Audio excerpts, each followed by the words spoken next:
திருவருளுடைய பெருமையை எடுத்து காண்பிக்கிற. அடுத்தது, வாக்காலும் மிக்க மனத்தாலும் எக்காலும் தாக்காத உணர்வறிய தன்மையினை நோக்கி பிரித்து அறிவு தம்மில் பிரியாமை தானே குறிக்கும் அருள் நல்க கொடி என்று காட்டுறார்.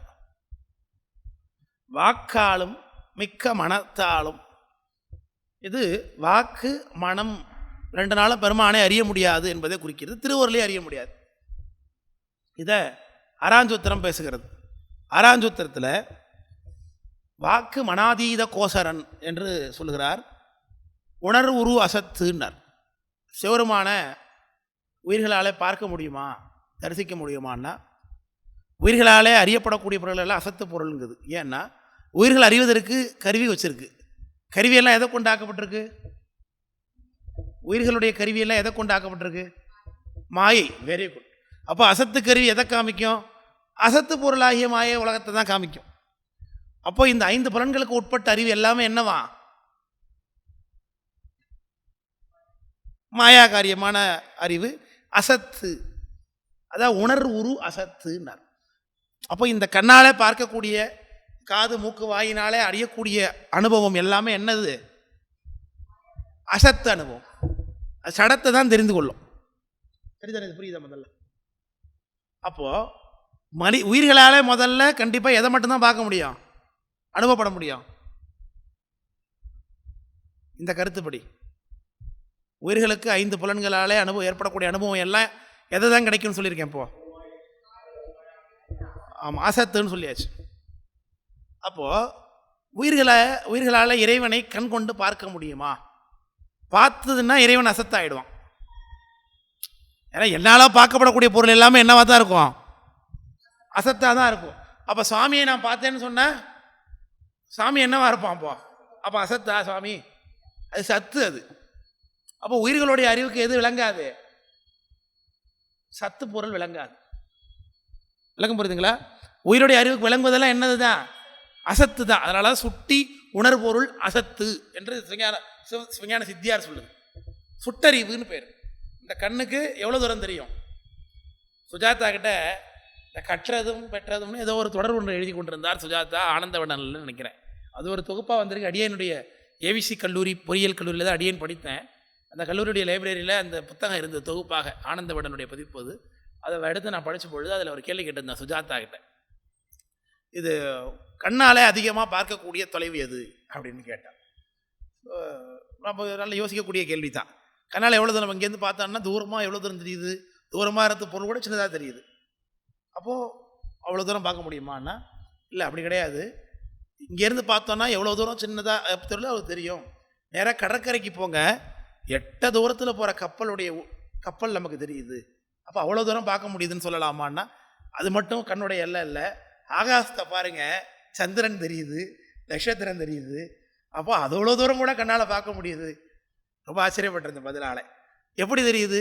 அப்போ கண்ணுடைய பார்வை கொண்டு ஒரு பொருள் தெரிகிறதா இல்லையாங்கிற தீர்மானம் இல்லை, அந்த பொருளில் இருக்கக்கூடிய ஒளியை பொறுத்து நம்ம கண்ணுக்கு தெரியுதா தெரியலையாங்கிற தீர்மானம்னு ஒரு பதில் அழகாக சொல்லியிருந்தார். ரொம்ப ஆச்சரியப்பட்ட பதில் அது. அப்போது எதுக்கு சொல்ல வந்தேன்? இந்த 5 புலன்களுக்கு உட்பட்டது எல்லாமே எதுவாக எதுக்கு என்னன்னு சொன்ன எல்லாமே சுட்டறிவு, ஒரு வரையறைக்கு உட்பட்டதுங்கிறதா சொல்ல வந்தேன். காதில் கேட்கறது எல்லாமே என்னது? ஒரு வரையறைக்கு உட்பட்டது தான். அமெரிக்காவில் நடக்கிறது இங்கே கேட்குமா? சரி. இந்த தோலில் ஏற்படக்கூடிய அறிவு குறைந்தபட்சம் என்னை தொடரவங்களுக்கு மட்டும்தான் அது தெரியும், மற்றதுக்கு தெரியாது, என்னை அனுபவப்பட முடியாது. மூக்கு இங்கே இருக்கிற மனம்தான் தெரிந்து கொள்ளும். அப்போ 5 புலன்களுக்கு என்ன இருக்குது? இங்கே சுட்டித்தன்மை, சுட்டறிவு தான் இருக்குது. வியாபக அறிவு இதுக்கு இல்லை. சிவருமான எதை கொண்டு தான் அறிய முடியும்? வியாபக ஞானத்தை கொண்டு தான் அறிய முடியும். அவர் சுட்டுப்பொருள் இல்லை. சாமி இங்கே இருக்கிறான்னு காமிச்சா சுட்டுப்பொருள் ஆகிடுவார் அவர். அது வரைக்கும் பாரு சாமி நான் பார்த்தேன்னு சிவருமான காட்ட முடியாது. அது மூர்த்தியில் சாமியை பாவனையினாலே பார்க்கின்றோம். அது வியாபக ஞானம் இல்லை. பாவனையினாலே செம்மலர் நோன்றால் சேரல் ஒட்டா அம்பலங்கழி அன்பரோடு மாதிரி ஆலயம் தானும் அரணத்துழுமே என்று சொல்லி அப்படி பெருமானை வழிபடுவதற்குரிய நிலைக்கலனாக ஞான ஏதுவாக கோயில்கள் இருக்குது. அதை நம்ம அது கோயில் தரிசனம் அப்படிங்கிறது வியாபக ஞானத்தினால் ஏற்படக்கூடிய ஞானம் இல்லை. ஆமாம் ஆமாம், சாமியை பார்ப்பதற்கு ஒரே ஏது சரியை கிரியில் இருக்கக்கூடிய ஒரு நிலைப்பாடு தான். ஞானத்திற்கு செல்லக்கூடிய படிநிலையில் ஒரு கலன் கோயில்கள் என்பவை. அதனால் அந்த சுவாமியை பார்ப்பது. இப்போ ஞானசம்பந்தர் அவங்க அப்பா கிட்ட சாமியை காட்டுறார். பால் குடிச்சிட்டு நிற்கிறார். பால் வழிய எச்சில் மயங்கிட உமக்கு இது இட்டாரை காட்டு என்று அவங்க அப்பா கேட்குறார். ஒரு கோல்ல எடுத்து அடிக்கிறார். உடனே ஞானசம்பந்த பெருமான் தோடுடைய செவியின் விடையேறி ஒரு தூவின் மதிசூடி காடுடைய சுடலை பொடிபூசியின் உள்ளம் கவர் கல்வன் என்று துணிக்கிறான் பாருன்னு காமிக்கிறார். ஆனால் ஞானசம்பந்தர் காட்டின அந்த காட்சி அவங்க அப்பாவுக்கு தெரியலை. ஆனால் அங்கே என்ன நடக்குதுங்கிறத தெரிந்து கொண்டு அவர் வந்திருக்கிற சிவபெருமான்னு புரிஞ்சுக்கிறார். பிள்ளையார் காண்பித்தது காண்கிலராயின நிகழ்ந்தது கண்டுளார் அப்படிங்கிறார் சேக்கரார். இதே அப்பர் சாமிக்கு திருவாய்மூரில் சாமி காண்பிக்கிறார் ஞானசம்பந்தர். உடனே அப்பர் சாமி தரிசிக்கிறார். பாட அடியார் பரவக்கண்டேன் 11 கணங்களும் பாடக்கண்டேன்னு அப்பர் சாமி பதிகமே பாடுறாங்க. அப்போது ஞானசம்பந்தர் காட்டுறார். ஒரு அப்பா பார்க்கல, ஒரு அப்பா பார்க்குறார். அப்போ அந்த அப்பாவுக்கு என்ன இல்லை? ஞானமாகிய வியாபக கண் இல்லை. திருநாவுக்கரசு பெருமான இவருக்கு ஞானக்கண் இருக்குங்கிறதுனால, வியாபக ஞானம் இருக்குங்கிறதுனால பெருமான் தரிசனத்திற்கு வசப்படுகின்றான். அப்போ சிவபெருமான் எதற்குத்தான் வசப்படுவான்? Very good. வியாபக ஞானத்திற்குத்தான் கிடைப்பானே தவிர்த்து சுட்டறிவுக்கு கிடைக்க மாட்டான். அப்போ சுட்டறிவு கொண்டவருக்கு கிடைக்கக்கூடிய காட்சி பூரா என்ன காட்சி? அசத்து காட்சி. Very good. அதுதான் உணர்வு அசத்து என்று சிவஞான போதம் பேசுகிறது. விளக்கம் புரியுதுங்களா? சரி. அப்போ சிவபெருமான் உயிர்களுக்கு தென்பட்டால்னா அவர் அசத்தாயிடுவார்னு தீர்மானம் பண்ணுவோமா இதில்? அப்போ உயிர்களுக்கு சிவபெருமான் தென்படவே மாட்டார்னு அர்த்தமாகுது. இதன்படி உயிருக்கு அசத்து தான் தெரியும். தென்பட்டா சாமி என்னவாயிடுவான்? அசத்து பொருளாயிடுவான். அப்போது உயிரால் எப்போவுமே பார்க்க முடியாதுன்னு அர்த்தம் பண்ணுனா சிவபெருமான் இருக்கிறதுனால என்ன பிரயோஜனம் உயிருக்கு? இல்லையா? உயிர் இருக்கார், கடவுள் இருக்கார். அவர் இருக்கிறத நான் பார்க்கலன்னா என்னால் பார்க்கவே முடியாதுன்னா அவர் இருக்காருங்கிறத நான் எதுக்கு நம்பணும்? முதல்ல ஒரு பொருள் இருக்குன்னு சொல்லிக்கிட்டே இருக்க. ஒரு நாள் கூட கண்ணில் காட்டினதே இல்லை. கண்கட்டி வித்தக்கார பாம்பு பட்டிக்குள்ளே இந்த பாம்பு வர போகிறது, கீரி பிள்ளையும் பாம்பு சண்டை போட போகிறதுன்னு சொல்லிகிட்டே இருப்பான் கடைசி வரைக்கும். கடைசியில் மூட்டை கட்டி கிளம்புவா. கடைசி வரைக்கும் கீரி பிள்ளை பாம்பா காட்டவே மாட்டான். அப்படின்னா என்ன அர்த்தம்? கீரி பாம்பா வச்சே இல்லைன்னு அர்த்தம் இல்லையா? அப்போ கண்களால் பார்க்கப்படாத ஒரு பொருள் இருக்குன்னு நான் எதுக்கு நம்பணும்? கேள்வி புரியுதா இல்லையா? உலகத்தில் உயிராக நான் இருக்கேன், என் கண்ணுக்கு அசத்து தான் தெரியும்னு சொல்லிட்டீங்க. சாமி தெரிஞ்சான்னா அவன் அசத்தாயிடுவான்னு சொல்லிட்டீங்க. அப்போ நான் அவன் இருக்கான்னு ஏன் நம்பணும்? அவன் இல்பொருளாக இருக்கலாம் இல்லையா என்ற கேள்வி கேட்க, அவர் இல்பொருள் அல்ல, உள்பொருள் தான், இருக்கிற பொருள் தான். உங்ககிட்ட இருக்கக்கூடிய கருவி கொண்டு தான் அவரை பார்க்க முடியாத தவிர்த்து ஒன்னால பார்க்க முடியாதுன்னு சொல்லலை என்று சொல்லுது ஆகமம். எனக்கு புரியுதா இல்லையா? நம்ம கிட்ட இருக்கக்கூடிய கருவி இங்கே அசத்து கருவியாக இருக்குது. அப்போ இந்த அசத்து கருவியிலேருந்து மாறி என்ன கருவியாக மாறணும்? அது அருள் கருவியாக மாறினதுன்னா பெருமான தரிசனத்தை கொடுப்பான். இதை வாக்கு மன அதீத கோசரன் என்று பேசுகிறது சிவஞான போதம். வாக்கிற்கும் மனத்திற்கும் அதீதனாக இருக்கின்றவன். அப்போ இந்த கருவிகளால் பார்க்க முடியாதவனானா ஆமாம், ஆனால் உன்னால் பார்க்க முடியாதவன் கிடையாது, அருளாகிய கருவிக்கு கோசரன் என்று சொல்லுகிறது சிவஞான போதம். இது அப்போ இதைத்தான் இந்த பாட்டை சொல்கிறார். வாக்காலும் மிக்க மனத்தாலும் எக்காலும் தாக்காது உணர்வறிய தன்மையன். வாக்கு மனத்திற்கு பெருமான் கிடைக்க மாட்டான், எந்த காலத்திலும் கிடைக்க மாட்டான் என்று சொல்லுகின்றார். அப்போ எப்போதான் பார்க்கறது? எதை கொண்டு? அருளாகிய கருவி கொண்டு தான் பார்க்கணும். என் கையில் இப்போ பாக்டீரியல் இன்ஃபெக்ஷன் இருக்கா இல்லையா? இருக்கு. இப்போ இந்த தேங்காய் உடைச்சி வந்திருக்கு. தேங்காயில் பாக்டீரியல் இன்ஃபெக்ஷன் இருக்குமா இருக்காதா? இருக்கும். இதை பார்த்தா தெரியுமா? தெரியாது. தேங்காய் நம்ம கடிச்சு திம்மோ அது உள்ளே போயிட்டு தான் இருக்க போகுது. பாக்டீரியா சின்னதாக ஒரு இதில் எடுத்து ஒரு இந்த ஸ்பெசிமனாக எடுத்து அந்த இதில் வச்சு ஸ்கோப்பில் மைக்ரோஸ்கோப்பில் வச்சு பார்த்தோன்னா பாக்டீரியா தெரிய போகுது. இப்போ ஏன் என் கண்ணுக்கு தெரியல? அப்போ இருக்கிறது ஏன் தெரியுதுன்னா அதற்குரிய கருவியை கொண்டு பார்த்தா தான் அது தெரியும். அப்போ பெருமானை தரிசிப்பதற்குரிய கருவி என்ன? அருளாகிய கருவி, அன்பாகிய கருவி. அதான் சொல்லுகின்றார். நோக்கி பிரித்து அறிவு தம்மில் பெரியாமை தானே குறிக்கும் அருள்னார். இந்த உலகத்தில் உள்ள கருவிகளை எல்லாம் பிரித்து அறிவுக்கு அறிவாக உயிருக்கு உயிராக இருக்கக்கூடிய சுவாமியை அன்பின் வழி நின்று சுவாமியை அருள் கருவி கொண்டு பார்க்கிறதுக்காக அருள் நல்க கொடி என்று சொல்லுகின்றார். இல்லைங்க அந்த பாட்டு? 3வது பாட்டு 6ஆம் சூத்திரத்தினுடைய விளக்கம், முதல் பாட்டு 7ஆம் சூத்திரத்தினுடைய விளக்கம். என்னுடைய கொடிக்கவி என்னுடைய ஆன்லைன் ஸ்டூடெண்ட்ஸுக்கு எடுத்து என்னுடைய சேனலில் போட்டிருக்கேன். அதையும் கேளுங்க, உங்களுடைய வகுப்பில் உள்ளதையும் கேளுங்க. ரெண்டுத்தையும் எந்த அளவுக்கு ஒப்பீடு எதை சொல்லியிருக்கேன், அதில் எதை கூட சொல்லியிருக்கேன், உங்களுக்கு எது கூட சொல்லியிருக்கேன், அவங்களை எது குறைச்சிருக்கேன், உங்களுக்கு எது அதிகப்படுத்திருக்கேங்கிறத ஒப்பீட்டு அளவில் கேட்டு எனக்கு ஒரு சொன்னாலும் யாரும் செய்ய மாட்டீங்க, ஒரு ஃபீட்பேக் கொடுங்கன்னா எனக்கு அப்போ எனக்கு வரவே எப்போ கொடுத்துருந்தீங்க.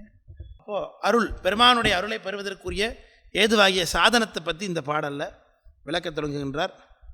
என்ன சாதனம்? பெருமான் நமக்கு கொடுத்த சாதனங்களில் 3 சாதனம். ஒன்று திருநீர், இன்னொன்று திருவைந்தெழுத்து, இன்னொன்று கண்டிகை ஆகிய ருத்ராட்சம். இல்லை திருவைந்தெழுத்து ஆகிய சாதனத்தை பற்றி பேசுகின்றார்.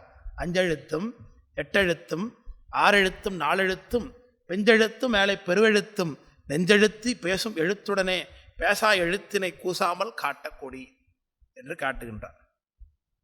5 எழுத்துங்கிறது பொதுவாக சிகர வகர நகர மகர யகரம் என்று சொல்லக்கூடியதாக 5 எழுத்து. இது நமசிவாயம், சிவாய நம என்று 2 வடிவத்தில் இருக்குது. நமசிவாய என்பது தூள பஞ்சாட்சரம் என்று சொல்லப்படுகிறது. சிவாய நம என்பது சூக்ம பஞ்சாட்சரம் என்று சொல்லப்படுகிறது. இந்த திருவைந்தெழுத்தினுடைய வடிவத்தில் நடுவில் இருப்பது யகரம். இந்த யகரம் என்பது உயிரினுடைய அடையாளம். 8ம் 2ம் உண்டான லிங்கத்தை நட்டம் முதல்வா நவிலக்கல் என்று இது உண்மையிலக்கத்தில் பேசுகிறாங்க. 8 + 2 2 சேர்த்தா 10. 10 என்கின்ற எண்ணை குறிப்பதற்குரிய தமிழ் எழுத்து யகரம். அதனால் யகரத்தை உயிராக பாவித்து நடுவில் இருக்கக்கூடிய யகரத்தை 8ம் 2ம் உண்டான லிங்கம் என்று சொல்லி உயிரில் தான் பெருமான் நடனமாடுகின்றான். அதான் 8ம் 2ம் உண்டான லிங்கத்தை நட்டம் புதல்வா நவிலக்கேல் என்று இதை உண்மையிலக்கத்தில் சொல்ல, அதை திருவருட்பயனில் இன்னொரு கருத்தில் சொல்லுகின்றார்.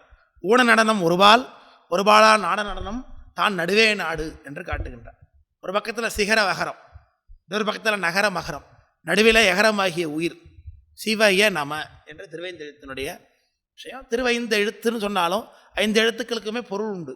சி ஃபார் சிவன், வ ஃபார் அம்பாள், ஏ ஃபார் உயிர், ந ஃபார் திரோதானம், ம ஃபார் மலமாகிய ஆணவம். இந்த 5 எழுத்துக்களில் இதில் நகரமும் மகரம் விடத்தக்கது. அப்படின்னா ஆணவ மலத்தையும் திரோதான மலத்தையும் விட்டோம்னா மீதி இருக்கிறது யார் தான்? சிகர வகர யகரம், இந்த 3 பேர் தான் இருக்காங்க. அப்போது அந்த 3 பேரையும் பற்றியும் பேசுகிறார்கள். இதில் திருவைந்தெழுத்து உபதேசம் பேசும்போது நம்ம ஆச்சாரியன் வழியாக தான் பெற வேண்டும். திருவைந்தெழுத்து நேரடியாக சில பேர் என்ன பண்ணுறாங்கன்னா, இன்றைக்கு எனக்கு ஆச்சாரியன்னா அப்பர் சாமி தான், எனக்கு ஆச்சாரியன்னா ஞானசம்பந்தர் தான், எனக்கு நாயன்மார்கள் தான் குருநாதர், அதனால் நான் இந்த உலகத்தில் இருக்கக்கூடியவர்களெல்லாம் நான் மனிதர்களாக இருக்கிறவங்களெலாம் நான் குருநாதரை ஏற்றுக்கொள்ள மாட்டேன்னு சில பேர் பேசுவதெல்லாம் பார்க்க முடிகிறது. சிவபெருமான் மானுட சட்டை தாங்கித்தான் வருவார். ஞானசம்பந்தனும் அப்பர் சுவாமிகள் பரமாச்சாரியர்கள், அவங்க நூல் வடிவத்தில் தான் இப்போது இருக்கிறாங்க. அவங்க நமக்கு உபதேசத்தை வழங்கி சென்று விட்டார்கள்.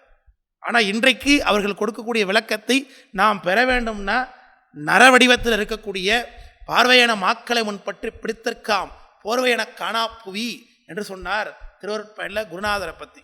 மனித வடிவத்தில் தான் சுவாமி வருவார். கண்ணதரும் கண்ட கரையும் கரந்தருளி மனிதை மாக்களை ஆட்கொண்டருள என்று சொல்லி 20 பேசுகிறது. தர்மியாதனத்தினுடைய துதியில் சீரணியும் முதலின் விழி திருந்துமெறி பொருந்துமிடம் தெரிந்திராதே தாரணி அன்பரையால் அவர்போல் வந்த சைவ சிகாமணி எவர்க்கும் தலைவன் என்போன் காரணியும் நெடிய பொழில் கமலவேந்தன் கருணைமழை பொழியுமிரு கடைகனாளன் என்று பேசுகின்றார். அப்போது சிவபெருமான் ஆச்சாரியனாக மனித வடிவத்தில் நர வடிவத்தில் தான் வருவான்.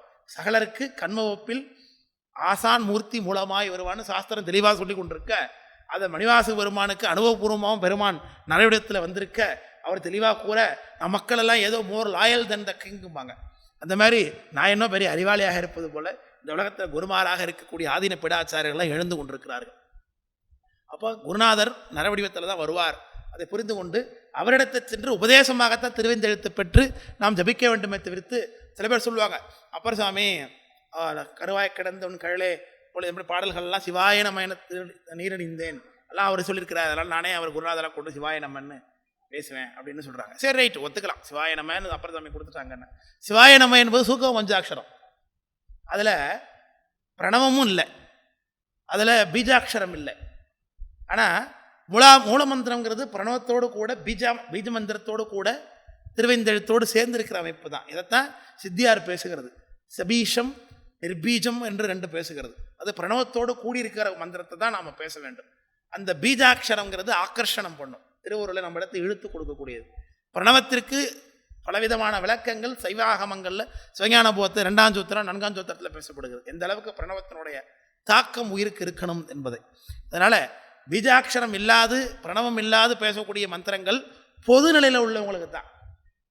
அது யாருக்கு சொல்லப்பட்டிருக்கு? பாலரோட வாலீசர் பலபோகத்தவர் அவருக்கு பண்ணும் சீலமது நிர்பீசம் என்று சொல்லப்பட்டிருக்கு. அப்போ பலபோகத்தில் இருக்கிறவங்களுக்கு இன்னும் பெருமானை நோக்கி வர முயற்சி பண்ணாதவர்களுக்காக பொதுவான நிலையிலே எல்லாரும் பெருமானுடைய திருவடி அடைய வேண்டும் என்பதற்காகத்தான் சிவாய நம சிவாய என்றெல்லாம் பரமாச்சார உபதேசம் பண்ணிட்டு போனாங்களே தவிர்த்து அதெல்லாம் புபுக்ஷுக்களுக்கு தான். முமுக்ஷுக்களாகிய முக்தி நோக்கியவர்களுக்கு இங்கு நரவடித்தில் எழுந்திருக்கக்கூடிய ஆச்சாரியன் அடைந்து தான் நாம் செய்ய வேண்டும். இப்போது நல்ல ஒரு நிலையிலிருந்து வேறு நிலைக்கு கொண்டு வருவதற்கு அந்த பிரணவமும் வேதாட்சரமும் இல்லாத மந்திரங்கள் நமக்கு உதவி பண்ணுமே தவிர்த்து பெருமானுடைய திருவடி கூடுவதற்கு பிரணவத்தோடு கூடிய பீஜாட்சரத்தோடு கூடிய திருவைந்தெழுத்து உபதேசத்தை குருநாதரிடத்தை பெற வேண்டும். விளங்க போகிறதுங்களா? அப்போ சமய தீக்கை சைவ தீக்கை எடுத்துக்கொண்டாதான் முக்தி நோக்கி சொல்ல முடியும். அதை பற்றி இந்த பாடல் ரொம்ப தெளிவாக சொல்லுகின்றார். அஞ்செழுத்தும்னு பொதுவாக சொன்னார், அதுவும் உண்டு தான். அஞ்செழுத்துன்னா அதில் என்ன இல்லை, பீஜாட்சரம் இல்லை, பிரணவம் இல்லை. அதையும் நம்ம ஆச்சாரியர்கள் சொல்கிறாங்க. ஆனால் அது யாருக்குன்னு சொல்லப்பட்டிருக்கு சித்தியார் சாஸ்திரத்தில். பாலரோடு வாலீசர் பனிமொழியார் வியாதிப்பட்டவர் பலபோகத்தவருக்கு பண்ணும் சீலமது நிர்பீசம், நிர்பீஜமாக அவங்களுக்கு தான். அப்போது நிர்பீஜ தீட்சை கூட யாருக்காக செய்யப்பட்டிருக்கு? சாஸ்திரம் படிக்கிறவங்களுக்காக பொதுவாக செய்யப்பட்டிருக்கு. நம்ம யாருக்கு சபீச தீட்சைன்னு சொல்லப்பட்டதுன்னா, ஓதி உணர்ந்து நல் ஒழுக்க நெறி இழுக்கா உத்தமருக்கு செய்வது பீஜம், உயர் பீஜம்னு சித்தியார். அப்போ முதல்ல ஓதணும் எதை? சாஸ்திரத்தை, திருமுறையை ஓதணும்னாலே, அப்போ சமேதிக்கே வாங்கணும்னாலே என்ன சொல்லப்பட்டிருக்கு கண்டிஷன்? ஓதி உணர்ந்து நல் ஒழுக்க நெறி இழுக்கா உத்தமருக்கு செய்வது உயர் பீஜம்னா, இப்போ பீஜாட்சரத்தோடு கூடிய உபதேசம் வாங்கியிருக்கிற நம்மளாம் அப்படி இருக்கிறோமான்னு பார்த்தோம்னா, ஓதனமானாலே முதல்ல கிடையாது. அப்புறம் உணர்ந்தோமானா அதுக்கு மேலே ஓதி உணர்ந்து அப்புறம் ஒழுக்கடறி இழுக்கா, அதில் சுத்தமாக வாஷ் அவுட் ஆகிடும் எல்லாரும். அப்புறம் நாள் உத்தமர்னா முடிச்சு பாட்டு. உத்தமர் நம்ம உத்தமரா இல்லையா நமக்கே தெரியாது. அப்போது இத்தனை கண்டிஷன் இருந்தால் தான் குறைந்தபட்சமே நமக்கு சபீஷ தீட்சையாக கொடுக்கப்படணும்னு சொல்லப்பட்டிருக்கு. அப்போ நிர்பீசம் யாருக்கு?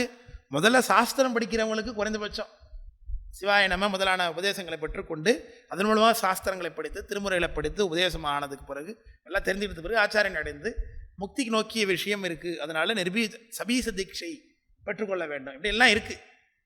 அப்போ இது எல்லாவற்றையுமே இந்த பாடலில் விளக்குகிறார். 5 எழுத்தையும் சொன்னார். அடுத்து 8 எழுத்துன்னார். 8 எழுத்து என்பது எத்தனை? 5 + 3 ஓம் ஹாம் ஹவும் சிவய நம என்று சொல்லக்கூடியதாகிய பஞ்சாட்சர உபதேசத்தை இது குறிக்கிறது. ஒரு பிரணவம், 2 பீஜாட்சரங்கள், அது எத்தனை வேணா இருக்கலாம். ஓம் ஹாம் இருக்கலாம், ஹவும் இருக்கலாம். இதெல்லாம் உங்களுடைய உபதேச மந்திரம் கேட்டிருந்தீங்கன்னா உங்களுக்கே இதெல்லாம் தெரியும் இருக்கா இல்லையாங்கிறது. பல பீஜாட்சரங்கள் இருக்குது. ஹாம் ஹவும் ஹ்ரீம் இதெல்லாம் சேர்த்து தான் உபதேசம் கொடுக்கப்படும். அது 8 எழுத்து. அடுத்தது 6 எழுத்து ஓம் சிவய நம, பிரணவமும் பஞ்சாட்சரம் மட்டும் இருக்கக்கூடியவை என்று சொல்லப்படுகிறது. 4 எழுத்து ஓம் சிவய, பிரணவமும் சிகர வகர யகரமும் மட்டும் அப்படின்னார். இப்படி பலவிதமான உபதேச முறை இருக்கிறது. ஞானதீட்சை உடையவர்களுக்கெல்லாம் பார்த்தீங்கன்னாக்க நகர மகரமே இருக்காது. ஏன்னா அவர்கள் அத்வா சுத்தி செய்யப்பட்டு விடும். அத்வா சுத்திங்கிறது என்னென்னா, அத்வாக்களாகிய 6 வழிகளையும் ஆச்சாரியன் தீட்சையினாலே தீர்த்து விடுகின்றார். நிர்வாண தீக்கையில் நிர்வாணம்னா என்ன அர்த்தம்? எதுவுமே இல்லாமல் இருக்காங்கன்னு அர்த்தம். அப்போ பாசத்தை எல்லாம் முழுக்க ஆச்சாரியன் நீக்கிட்டதுனால அவர்களுக்கு என்ன கிடையாது? நகர மகர சம்பந்தமே இல்லை. அதனால் சீவ ய மீதி 2 நகர மகரம் இருந்த இடத்த யார் ரிப்ளேஸ் பண்ணுறாங்க? வகர சிகரம், சிவய வசி அல்லது சிவய சிவ என்று இது இருக்கும். அதோடு கூட பீஜாட்சரமும் பிரணவமும் சேர்ந்து இருக்கும். சமயதிக்கு வரும்பொழுது ஒரு பிரணவம் இருக்கும், பீஜாட்சரம் 1 இருக்கும், பஞ்சாட்சரம் இருக்கும். அது விசேட திக்கைக்கு வரும்போது 2 பிரணவம் 2 பீஜாட்சரம் மாற்றுவாங்க. ஒரு பிரணவம் 2 பீஜாட்சரம் பஞ்சாட்சரம் இருக்குது. நிர்வாண தீக்கைக்கு போகும்பொழுது 3 பீஜாட்சரம். நம்ம தர்மியாதனத்தில் இப்படி முறை இருக்குது. ஒரு மடத்தில் வெவ்வேறு சம்பிரதாயங்கள் இருக்கலாம். பிரணவம் 3 பீஜாட்சரத்தோடு கூட பஞ்சாட்சர மந்திரம் இருக்குது. அதில் இப்போ நான் சொன்னது மாதிரி நகரமகரம் இல்லாமல் அமைக்கப்படுது வழக்கு. அப்படி பிஞ்செழுத்து என்று சொல்லியிருக்கின்றார். பிஞ்செழுத்துங்கிறது பிஞ்சுனா என்ன? சின்னதுன்னு அர்த்தம். பெருசுனா அடுத்ததுன்னு அர்த்தம். சுவாமி பெரியவர், அவருக்கு முன்பாக இருக்கிற அம்பாள் சின்னவள் அப்படிங்கிற வகையில் பிஞ்செழுத்துங்கிறது வகரத்தை குறிக்குது. மேலை பெருவெழுத்துங்கிறது சிகரத்தை குறிக்குது. நாயோட்டு மந்திரம் என்று இதை திருமந்திரத்தில் பேசுகின்றார். நம்முடைய தர்மியாதன குருமுதல்வர் சி சினமே தவிராய் மனமே உமக்கண்ணவாய் என்று கேட்கின்றார்கள். அந்த சீன்னு சொன்னா கூட பெருமானுடைய நாமத்தை சொன்ன பெருமை நமக்கு கிடைக்கின்றது இல்லையா? திருத்தோணி சிகரம்பார் தழுதார் என்று ஞானசம்பந்தரை பற்றி பேசுகின்றார்கள் நம்முடைய சேக்கடார் சுவாமிகள். அப்போ பெஞ்செழுத்தும் மேலை பெருகெழுத்தும் நெஞ்செழுத்தி மனதுக்குள்ளே பதித்து பேசும் எழுத்துடனே பேசா எழுத்து. பேசும் எழுத்து என்பது திருவருள், பேசா எழுத்து என்பது சிவம் பெருமான். அவங்க ரெண்டு பேரையும் அறியும்படியாக கூசாமல் காட்ட கொடி. ரெண்டு பேரையும் காட்டுவதற்காக தான் எது கட்டப்படுகிறது? இந்த கொடி காட்டப்படுகிறது என்று சொல்லி திருவேந்தெழுத்துடைய பெருமை விளக்குகின்றார். அதோடு இந்த 4 பாடல்கள் நிறைவாகிறது. அதோடு உமாயஸ்வரம் அருளி செய்த கொடிக்கவி என்கின்ற சாஸ்திரம் நிறைவாகுது. உங்களுக்கு இந்த ஆண்டு அடியனுக்கு கொடுக்கப்பட்டதாகிய 4 சாஸ்திரத்தையும் படித்து உங்களுக்கு நிறைவு பண்ணிவிட்டேன்.